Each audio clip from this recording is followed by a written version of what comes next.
Flagship Motogaraj'dan herkese merhabalar. Yaklaşık bir aydır Honda NX500 sahibiyim ve sizlerle geçtiğimiz ayda yaşadığım tecrübeleri paylaşmak istiyorum. Biliyorsunuz bu NX500 modelimiz henüz Türkiye'de satışta değil. Ben Fransa'da yaşıyorum ve motosikletimi de Fransa'da aldım. Bugün sizlere değişik bir format izleyeceğim. Motorun en önünden başlayıp en arkasına doğru ilerlemeye çalışacağım. Hadi başlayalım. Lastikler fena değil. Biraz on-road, biraz off-road. Ben sonuna kadar geliyorum lastiklerin yattığım zaman. Henüz bir kayma yaşamadım. Motosikletin zaten çekiş kontrolü, ABS'si vesairesi var. Hiçbirini henüz devreye sokmadım. Umarım çalışıyorlardır. Lastikler fena değil. Biraz daha ben yol ağırlıklı kullanıyorum. Yola yönelik bir lastik olmasını tercih ederdim. Fakat dediğim gibi herhangi bir kayma yaşamadım. Frenler fena değil. Fakat şöyle bir problem var. Bu daha önceki videolarımızda da bahsetmiştik. Motosiklet rodajdayken frenleri de güzel tutmuyor. Frenlerin de bir rodajı var aslında. Bu sebeple rodaj bakımından sonra frenlerin daha iyi olacağı düşüncesindeyim. Fakat birkaç kere ani fren yapmam gerekti. Önde arkadaşımla giderken acil sağa sola döndü vesaire. Bu şekilde acil fren yapmam gerekti. Tuttu. ABS devreye girmedi, motor kaymadı, tuttu. Zaten çift disk var. NC750 gibi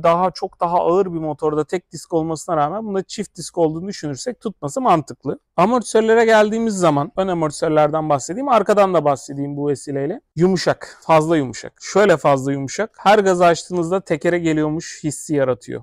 O kadar yumuşak. Ayarını ben arttıracağım biraz. 5 seviyesi var şu an 2'de arka amortisör. Ön amortisör ayarsız maalesef. Keşke ayarlı olsaymış. KTM'lerde biliyorsunuz ayarlı. Onu ben tercih ederdim. Fardan bahsedelim. Far harika. Farına hiçbir diyecek söz bulamıyorum. Fransa'da otobanlar geceleri aydınlatılmaz. Çevre yolları geceleri aydınlatılmaz.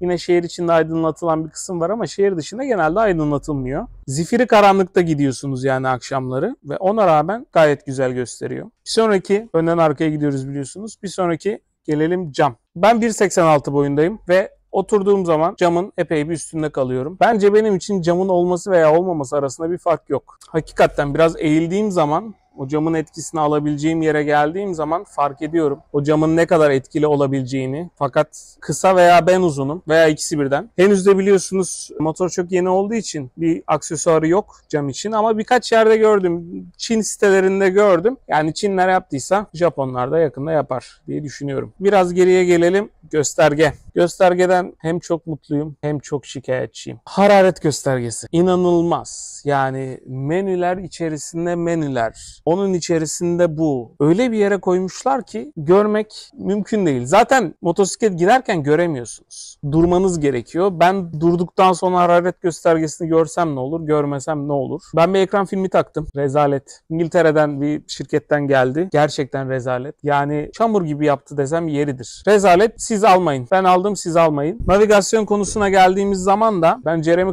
Clarkson'ın yalancısıyım. Dünyadaki döner kavşakların yarısı Fransa'daymış. Motorun navigasyonunda size diyor ki 300 metre sonra döner kavşak var. Fakat kaçıncı çıkıştan çıkacağınızı ekranında göstermiyor. Yani bunu ben Honda'ya da yazacağım bu arada. İnanılmaz büyük bir saçmalık. Göstermese daha iyi yani. Bu sorunun üstünden nasıl gelmeniz gerekiyor? Intercom takarak. Henüz bir intercom'um yok. Kaskımı yeni değiştirdim. Onun da incelemesi gelecek. Intercom taktığınız zaman işte 3. çıkış, 2. çıkış, 1. çıkış vesaire gösteriyor. Onun dışında herkesin şikayeti bir konuda var. Ben de o konuda şikayet edeyim. Aslında ne olacak diyordum ama gerçekten önemliymiş. Kaç kilometre yakıtınızın kaldığını göstermiyor. Arabalardan çok alışmışız buna. Hani yakıtım düşük ama şuraya gidip gelebilir miyim vesaire de. Buna mümkün değil. Kaç litre yakıtınızın kaldığını zaten göstermiyor. Normal bir yakıt göstergesi var. Ve bu sebeple de kaç kilometre yakıt kaldığınızı da göstermiyor ve sizin hesaplamanıza da imkan bırakmıyor. Gerçekten kötü bir özellikmiş. Ben eleştiriyordum ne olacak o olmasa diye ama gerçekten kötüymüş. Deposu 18 litre miydi? 16-18 litre arası. Fena değil. Şu zamana kadar 2 defa benzin aldım. Diyecek çok bir şey yok. Selesine geldiğimiz zaman. Selesi inanılmaz konforlu. Evet. Fakat ben öne kayıyorum. Yani çözemedim. Neden öne kaydığımı çözemedim. Yapıştırabildiğim kadar kendimi arkaya yapıştırmaya çalışıyorum ama yine de öne kayıyorum. Arka selesi de artçıyla da gezdim. Çok rahat olduğunu söylediler. Arka selesine de herhangi bir problem yok. Ben de artçıyla beraber gittiğim zaman bir güç eksikliği vesairesi de hissetmedim. Ama tabii ki bir 90 beygir 100 beygir motor gibi olmaz. Mümkün değil. Artçıyı aldığınız zaman biraz yiyor sizin zevkinizden. Sonrasında böyle tek bindiğiniz zaman vay be dünya varmış diyorsunuz. Top Case motordan sayılmaz ama iyi, bayağı büyük. Koruma demirlerim. Honda beni oyuna getirdi koruma demirleri konusunda. Daha önce bahsetmiştim sizden. SW Motek'ten sipariş etmiştik koruma demirlerini. Honda da pahalı olduğu için. Şu an bana 2,5 ay sonra geleceğini söylüyorlar koruma demirlerini. Yani inanılmaz bir durum. SW Motek'in sitesine girdiğim zaman orada 4-7 gün iş günü arasında gönderileceği yazıyor. Fakat Honda bana 2,5 ay diyor. Diyecek laf bulamıyorum. Ama zaten dikkatli kullanmaya çalışıyorum. Pek de araziye girmediğim için. Hafif korkum var ama çok da yok. Bu arada şundan bahsetmeyi unuttuk. Vites. Ben bu kadar kolay boş vitese geçen bir motosiklet daha görmedim. Hep Kawasaki'lerden bahsederler. Onların biliyorsunuz bir pini var. Motor durduğu zaman önce boşa geçiriyor. Yanlışlıkla çok boşa geçirdiğim oldu bu arada. O kadar kolay boşa geçiyor ki inanılmaz. Biliyorsunuz Bulut arkadaşım da GasGas SM700 aldı. Onu da kullandım. Ona gerçekten çok zor buldum boşu. Ama bu inanılmaz kolay bir şekilde boş vitese geçiyor. Bu çok beğendiğim özelliklerinden biri. Bir de şundan bahsedeyim. Motorun yüksek olduğu için motor çok kolay yatıyor. Şehir içi manevralarda vesaire sizi çok mutlu ediyor. Henüz piste giremedim. Rodaj bitsin gireceğim. Ama pistte de deneyeceğim. O deneyimlerimi de sizle paylaşmak istiyorum. Ama dediğim gibi motor inanılmaz kolay bir şekilde yatıyor. Vites boşa inanılmaz kolay geçiyor. Lastikler fena değil. Henüz kaymadım. Kayarsam ikinci lastiğim farklı olabilir. Merak ettiğiniz şeyleri sormayı unutmayın. Yorumlarda sizleri cevaplıyor olacağım. Her konuda NX500 ile ilgili bana soru sorabilirsiniz. Elimden geldiğince cevaplarım.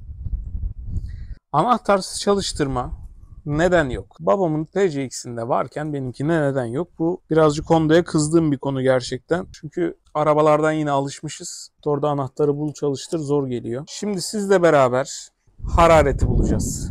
Motorumuzun hararet göstergesini. Gördüğünüz gibi ekran filmi mat. Daha önceki videoda parlak bir ekran vardı. Üstüne film taktım çünkü çok kolay çiziliyor bu ekranlar. Bu ekranlar çizilmesiyle meşhur. Yani ekranlar çizilmesiyle meşhurken insan gerçekten iyi bir ekran filmi üretilmiş olmasını bekler. Fakat durum bu değil. Rezalet bir ekran filmi. Çamur. Alternatifim yok. Alternatifim olduğu anda değiştireceğim. 645 kilometrede görüyorsunuz motor. Beraber harareti bulalım şimdi. Joystick'imizden göstereyim size. Sağa bastık ve menümüz açıldı. İlk menüye girdiğiniz zaman bu şekilde konfigüre edilebilir ekranlar geliyor. Hiç kurcalamadım. Buraya geldiğiniz zaman Trip A ve Trip B'yi sıfırlayabiliyoruz. Huyumdur ben birini yağ değişimi yaparım hep. Ama motor zaten sıfır olduğu için aşağı yukarı aynı ikisi. Buradan ayarlara geldik. Buradan servise geldik. Buradan maintenance'a geldik. Evet arkadaşlar, harareti bu şekilde görebiliyoruz. İnanılmaz bir durum. İnanılmaz. Yani o sağdaki ekranlara koyuverseniz ne olurdu? Buradan Honda yetkililerine sesleniyoruz. Sağdaki ekrana koyuverseniz ne olurdu? Warning, yağ warning'i zaten motor çalışmadığı için. Bundan bahsetmiştim aslında bir önceki videoda da bu videoda biraz daha detay olsun istedim. Akümüzün voltajı, yağ değişim bilgileri, 170 kilometremiz kalmış. Bakımımız. LG kısıtma. LG kısıtma almadım. Almadığıma pişmanım. Neden pişmanım? Çünkü sonradan takmak hakikaten çok meşakkatli bir işmiş. Ben onun yerine ısıtmalı eldiven almaya karar verdim ama evet buradan Favorite Info'ya geldiğiniz zaman bunları ayarlayabiliyorsunuz.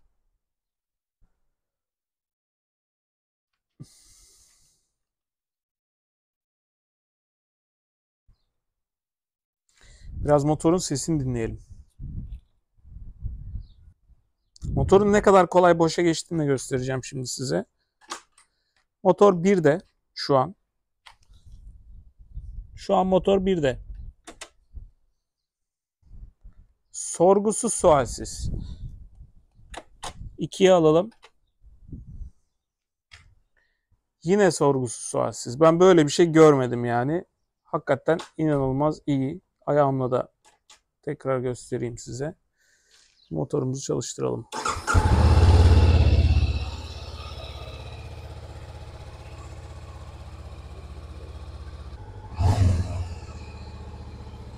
Yok.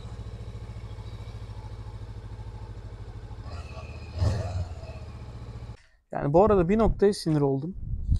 Bu Givi'nin demiri. Şu arada boşluk var. Yani bunu yapamadınız mı be arkadaş? Gibi mühendisleri. Bu sefer size sesleniyorum. Şuraya şu silikonu yaptınız da buraya yapamadınız mı? Onun dışında bu motora niye karter koruması yok? Neden yani? Arazi için yapılmış bir motora aksesuar olarak neden karter koruması sunmuyorsunuz? Bunlar hep tartışılacak şeyler. Yakıt ekonomisine gelecek olursak motor 4.0 4.1 yakıyor. Tekrar size göstereyim.